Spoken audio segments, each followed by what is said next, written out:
We're back again, and today we're going to be test fitting these big old tyres on the disco. Let's go.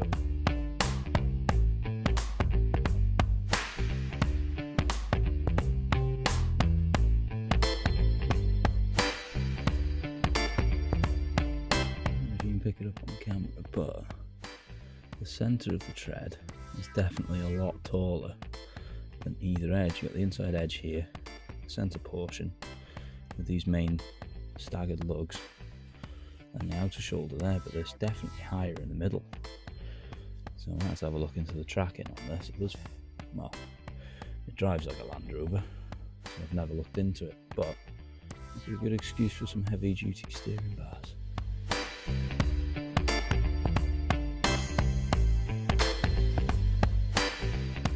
Wow. I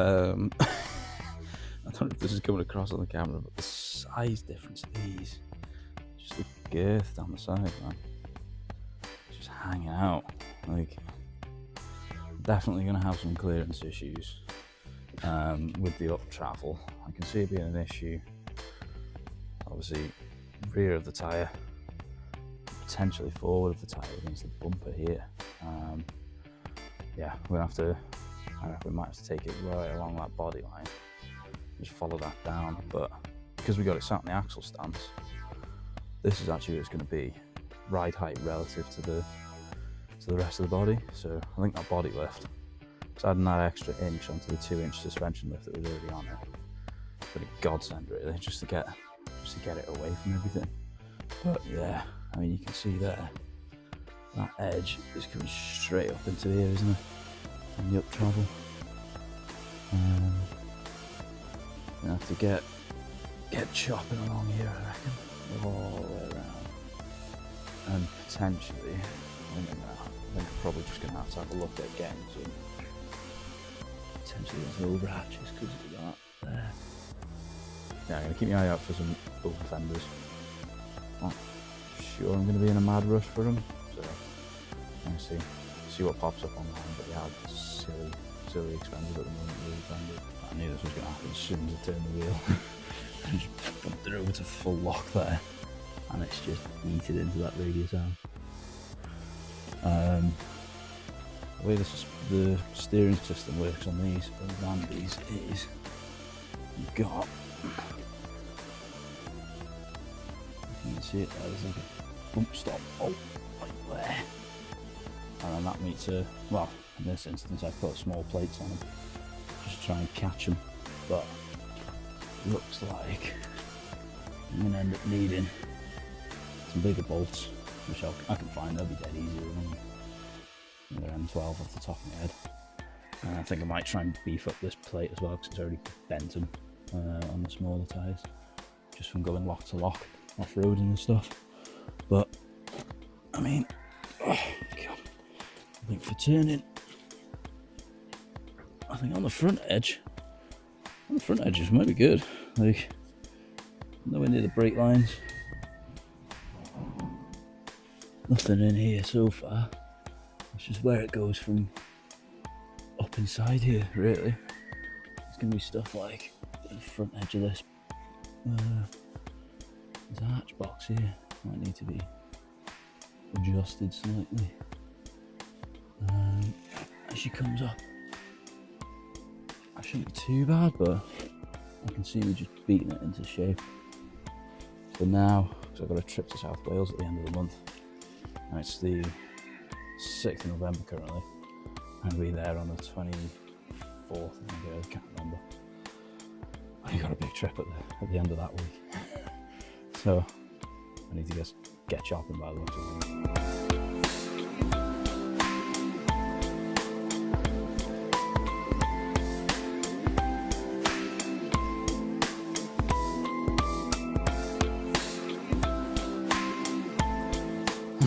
That's as high as my jack's going to go at the moment.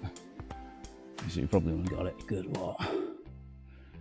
10 inches off the ground tyre. We've still got something like, what's that there now? It's probably got 5 inches, 5.5 inches up travel before we hit the pump stops. That's if it goes all that way, I don't know. probably going to end up binding up somewhere else before that, hopefully. But I don't think. Got a little bit of room back here, but not a lot. I might get away with the back edge. Front edge, man. I wish I didn't have to put my steering lock on it to be able to tell them, but this thing's going to get destroyed. That's got to come out before we find out anything else. The whole back section here is going to have to go, or at least here anyway. I might be able to taper it in slightly, sort of square it up a bit. Let's see how we go. Hopefully I don't have to do too much up here because it's got a rolled lip on it, you see. If I can just get it out from here, sort of taper it out like that, I think I'm going to be laughing. And the front, always wanted to do a front shot like here anyway, something like that. And through into the bumper. I'm going to straighten that up. You see the back there, that's not even like, the back's nowhere near dislocated. It's going to be a while before that thing comes off the ground. So, yeah, sit rep. I don't think there's much else I can do with it today. Just got the disco up on all fours here, all the wheels off, and plenty of access now to start eyeballing up the arches and getting them cut. Got the first little test fit here now. New tyres on the actual wheels now. So I've got a 30mm spacer in here. It's supposed to be a black one, but I sent a silver. I did also buy some fender arches to go over it. Now, as it stands, I don't think that's too bad. I'm gonna have to put something there, because obviously it's not quite, it's nowhere near as wide as the mirror. So I think I might get away with them for this week. The fender arches are massive. They'd be sat out like, literally, I tried offering it up and it would have been sat like out here somewhere, which is just ridiculous, man. So I might actually have to cough up and get the disco specific ones. When I picked up the Defender ones thinking they are a bit bigger and they're literally half the price, but they're not going to go on, man. Yeah, I think we're going to have to do it proper. But for this week, I'm going to look at doing, I just need to like literally just nip this out and then I can like drive it, it'll be fine. And my turning radius on it now, I've just gone lock to lock, and it's actually the same as it was before, just with like the 30mm spacers on. Just brought it far enough away from the radius on there. It's actually not too bad. But I'm going to just whip the grinder out. I'm going to take this whole section out here, all the way down. And I'm going to get rid of these two little tabs here as well. I think once I've got it on its own weight, if I've got time, I might try and bend that bit of the bumper up as well. I think I'll just tidy it all up, man. Back ones is going to be like the same story again. I think I might do exactly the same sort of chop. It's already had like the little camel cut in the back, but I'm thinking I'm just going to go like literally like that width all the way around, man, all the way down, try and follow the edge of the plastic and then bring that in, because there isn't that much room up in the inside of here, like to go like way up or like way far because of the wheel wells. But I reckon she'll look mint. I was catching there before on the old tyres, that's why I bent over. So on that, I'll have to see how we go with these ones. But yeah, give that a good cut down there. Get a couple more rivets in here to hold the check plate. And I think I'm going to be laughing really. I won't even need to do the rivets on here because they're down here somewhere. Pull that down like that. I'll tidy them edges up. Might even pull the whole panel off actually and tidy the edges. But yeah, I think the time is now. Time to get the grinder out. Before getting happy with the grinder, I've got to put a couple extra rivets in the check plate just to make sure everything stays secure while I'm doing the cuts.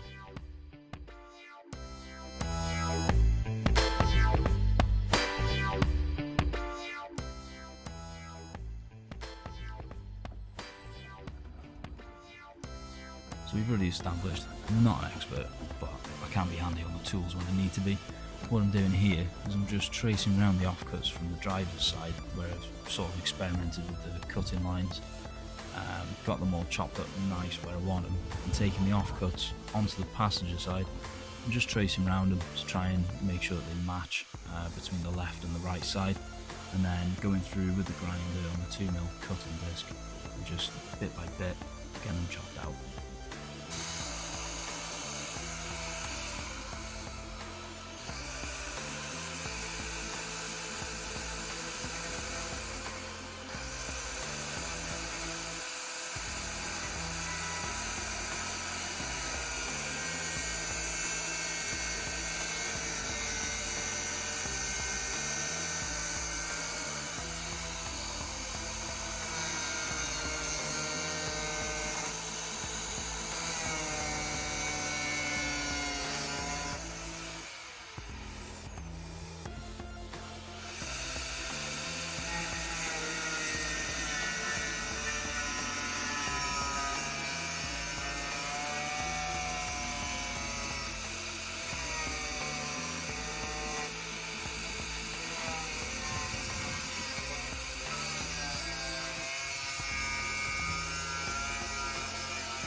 You can see right here, this is the part where the grinder caught and kicked up, and I've just taken a little extra notch out of the arch where I shouldn't have really been cutting.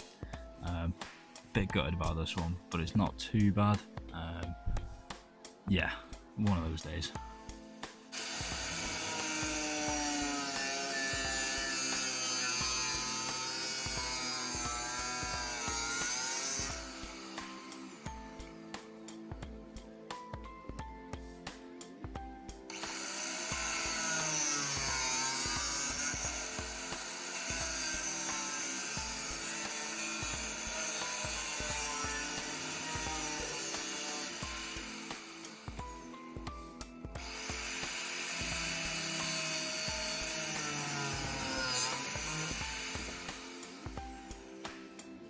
Some more eagle-eyed viewers may have noticed that I'm not cutting as aggressively as I mentioned before. I was planning on going all the way up to the crease in the body line around the arch, but looking at it, I think I can get away with this kind of cut on it. Hopefully it gives me enough clearance when we do get lane and we get properly cross-axled, but we'll have to find out later.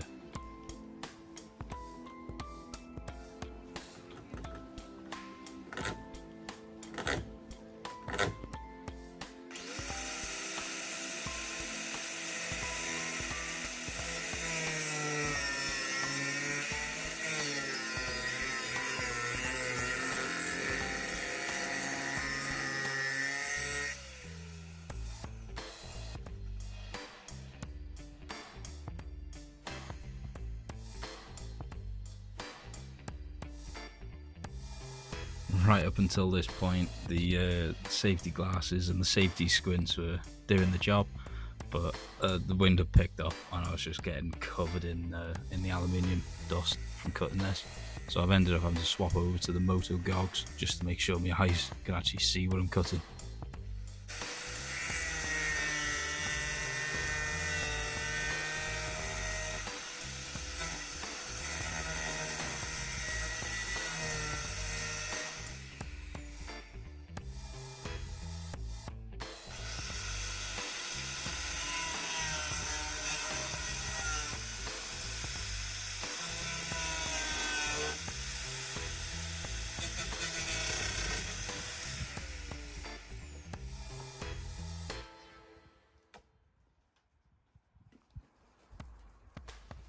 That's turned out alright. Still want to put some edging strips along the edges here for the bare metal, just so there's no sharp bits, but now some serious traction there. I think really I should be getting some Black Disco 1 over arches really, just to be on the safe side. Just literally like 25, 50 mil at most, I think. So we'll see how they sit. Yeah, man. Looking good. Luckily, we had a small event up in the local forest I could go and attend. Managed to drive the guys up to the booth where they were doing the DJ set, and we can see there, got a fully tucked up inside the arch on the rear and at the front as well. It's just catching on the inner lip that I'd left behind ever so slightly, but all in all, I'm well happy with the results. I'm going to have to get back to some cutting later on. See you soon.